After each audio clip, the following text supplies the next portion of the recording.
Bismillahirrahmanirrahim. Para ulama menyebutkan ada 3 rumus mudah mengenal bid'ah.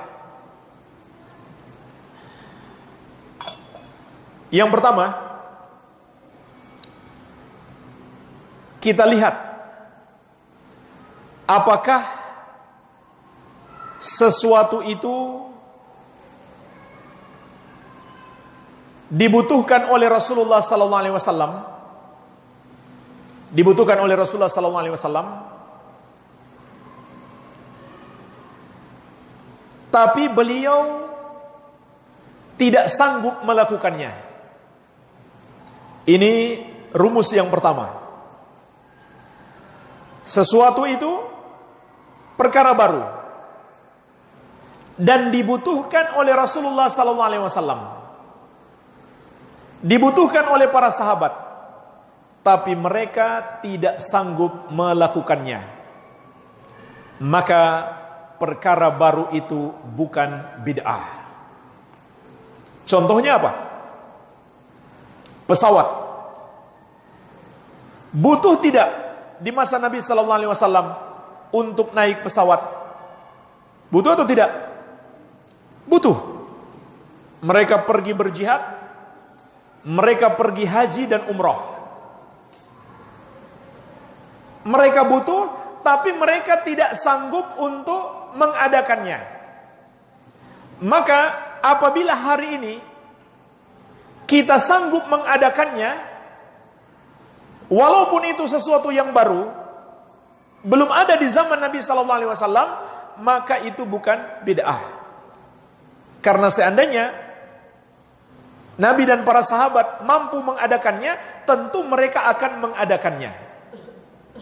Karena membantu mereka. Dan agama ini dibangun di atas dasar kemudahan.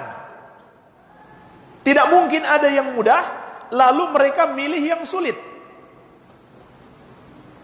Yuridullahu bikumul yusr, wala yuridu bikumul usr. Allah menghendaki kemudahan bagi kalian, dan tidak menghendaki kesulitan bagi kalian. Dan juga jemaah sekalian, kenapa ini bukan bid'ah? Karena itu hanya sarana ibadah, bukan ibadah itu sendiri. Ini rumus yang pertama. Dan ini masuk akal sehat kan? Makanya orang-orang yang berbuat bid'ah itu nggak bisa mikir dengan akal sehat. Selalu kalau kita larang bid'ah, langsung itu jawaban mereka. Kalau begitu pesawat juga bid'ah dong. Dan seterusnya. Baik. Padahal yang dimaksud bid'ah di sini adalah bid'ah di dalam agama. Bid'ah dalam ibadah, bukan sarana ibadah. Jemaah sekalian, ini contoh lain. Dulu Nabi SAW terkadang kalau beliau mau khutbah, beliau berkata kepada seorang sahabatnya, "Istansitin nas." Suruh mereka diam. Karena kalau Nabi SAW ngomong dan mereka juga ngomong, nggak terdengar. Jadi pertanyaannya, mic ini dibutuhkan tidak di masa Nabi SAW? Dibutuhkan. Buktinya Nabi SAW suruh mereka diam. Dan terkadang bahkan Nabi SAW mengirim seorang utusan untuk menyampaikan kepada yang gak dengarkan di sana. Sampaikan kepada mereka. Karena mereka tidak dengar. Jadi Nabi SAW butuh tapi mereka tidak mampu mengadakannya. Maka hari ini, walaupun mic ini sesuatu yang baru, tetapi dia bukan bid'ah. Karena dulu Nabi tidak melakukannya, bukan tidak mau, tapi tidak mampu. Dan juga bukan bid'ah karena ini hanya sarana. Sarana dakwah. Ibadahnya adalah dakwah. Mic ini hanya sarana. Iya. Sampai-sampai kasarnya mereka jemaah sekalian, mereka mengatakan muka kamu juga bid'ah. Karena nggak ada di zaman Nabi sallallahu alaihi wasallam. Kasar, beringas orang yang berbuat bid'ah itu, tapi merasa yang paling santun, menuduh orang yang tidak toleran, padahal mereka yang tidak toleran. Iya. Ini rumus yang pertama. Rumus yang kedua, sesuatu itu mampu dilakukan oleh Nabi Sallallahu Alaihi Wasallam, tapi tidak dibutuhkan. Nah, ini kebalikannya. Mampu dilakukan di masa Nabi Sallallahu Alaihi Wasallam, tapi di zaman itu belum dibutuhkan. Nabi dan para sahabat belum membutuhkannya. Maka kalau hari ini kita lakukan, itu bukan bid'ah. Sesuatu yang baru hari ini, di masa Nabi Sallallahu Alaihi Wasallam, mereka mampu melakukannya, tapi tidak mereka lakukan, bukan karena tidak mau, tapi karena belum dibutuhkan. Maka hari ini kita melakukannya, itu bukan bid'ah. Contohnya apa? Ada yang bisa berikan contoh? Masya Allah, barakallahu fikum. Contohnya mengumpulkan mushaf Al-Quran dalam satu mushaf. Di zaman Nabi SAW, mereka mampu melakukannya, tapi mereka tidak butuh. Mereka semua penghafal Al-Quran. Ditambah lagi, Al-Quran masih turun. Jadi, belum memungkinkan untuk dibukukan menjadi satu mushaf. Iya. Dan intinya mereka belum membutuhkan. Mereka penghafal Al-Quran. Para penghafal Al-Quran yang betul-betul mungkin juga sangat banyak. Jadi belum dibutuhkan. Maka jemaah sekalian, ketika para penghafal Al-Quran sudah banyak wafat, Abu Bakar radhiyallahu anhu mulai memerintahkan untuk mengumpulkan Al-Quran menjadi satu mushaf. Dan menjadi sempurna di masa Utsman bin Affan radhiyallahu anhu. Dikumpulkan dalam satu mushaf. Kenapa? Karena sudah dibutuhkan. Kenapa sudah dibutuhkan? Banyak orang masuk Islam. Para penghafal Al-Quran mulai banyak wafat. Jadi bayangkan, kalau hari ini tidak ada satu mushaf yang mengumpulkan seluruh isi Al-Quran, kemana kita mencari? Sulit sekali untuk kita belajar, untuk kita menghafalkan dan membaca Al-Quran. Iya. Dan juga jemaah sekalian, kenapa ini bukan bid'ah? Karena para sahabat sepakat. Bukankah Nabi SAW telah mengatakan, berpegang teguhlah dengan sunnahku dan sunnah Al-Khulafa'ur Rasyidin. Dan Al-Khulafa'ur Rasyidin semuanya sepakat untuk mengumpulkan Al-Quran di dalam satu mushaf. Mereka memandang itu bukan bid'ah.